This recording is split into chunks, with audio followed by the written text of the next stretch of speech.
Hamirpur 47 Lok Sabha seat Hamirpur Mahoba Tindwari से BJP द्वारा लगातार 2 बार जीत के बाद भाजपा से तीसरी बार प्रत्याशी बनाए गए कुंवर पुष्पेंद्र सिंह चंदेल ने लोकसभा चुनाव को लेकर अपना दमखम दिखाना शुरू कर दिया है।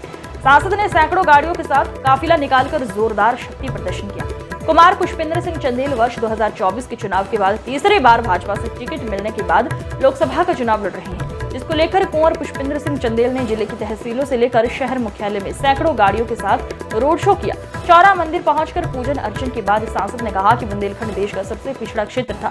जितना विकास पिछले 50 वर्षों में नहीं हुआ वो इस दौरान हुआ है और आगे भी मेरे संसदीय क्षेत्र में होगा। जैसे कि आप 10 साल अपने यहाँ पे अपने संसदीय के चूल्हे काटे, तीसरी बार आपको मौका मिला, तो ये बताइए कि आप पिछले 10 सालों में आपकी प्रमुख उपलब्धि क्या है? देखिए, भारत सरकार पूरे देश का विकास समानांतर रूप से सब जगह करना चाहती है, लेकिन मैं बहुत इस मामले में अपनी पार्टी को, अपने पार्टी के नेता आदरणीय नरेंद्र मोदी जी का आभार प्रकट करता हूँ, क्योंकि बुंदेलखंड देश का सबसे पिछड़ा हुआ क्षेत्र है। उस पिछड़े हुए क्षेत्र के लिए बहुत बड़ी बड़ी योजनाएं जो हमारे संसदीय क्षेत्र को लाभ पहुंचाने के लिए जो दी गई हैं, मैं समझता हूं कि इतना काम पिछले 50 वर्षों में जो नहीं काम हुआ वो काम आगे अभी तक हो चुका है और आगे होने वाला है। हमारी भारत सरकार की जो भी योजनाएं होती हैं उनको लेकर के, जैसे 2 नदियों को जोड़ने का, रिवर इंटरलिंकिंग का केन बेतवा का प्रोजेक्ट जो 50,000 करोड़ रुपए से बनेगा और 2030 तक पूरा होगा, केवल घोषणा नहीं है, पार्लियामेंट में अप्रूव हो गया, बजट स्वीकृत हो गया, उसका काम शुरू होने वाला है। और 2 नदियां देश में जो जुड़ेंगी, पहले ही वो अपने बुंदेलखंड में जुड़ेंगी और अपने हमीरपुर संसदीय क्षेत्र को उसका सबसे ज़्यादा लाभ मिलने वाला है।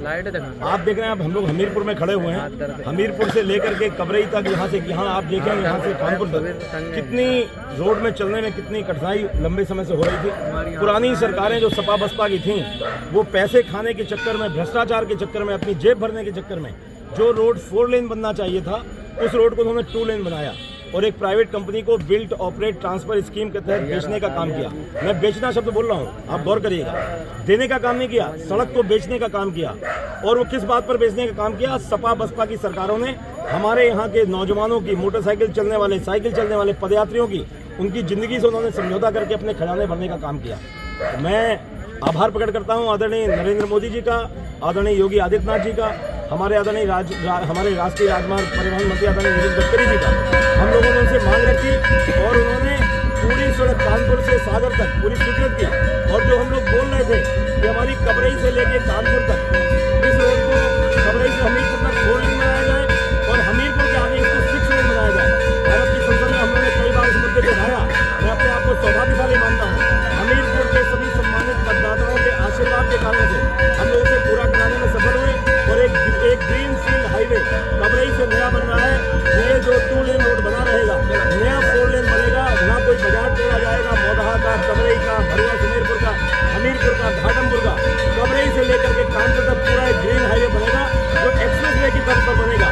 मैं समझता हूँ इतना बड़ा काम किसी भी संसदीय क्षेत्र में आप अगर उठा करके देखेंगे, किसी ग्रामीण क्षेत्र में इतना बड़ा काम नहीं होगा। ये सब हमारी पार्टी के नेतृत्व का आशीर्वाद, हमारे कार्यकर्ताओं की तपस्या और हम सब जो क्षेत्र की जो आवश्यकता है उसको पूरा करने में हम लोग मेरी माई की कृपा से सफल हैं।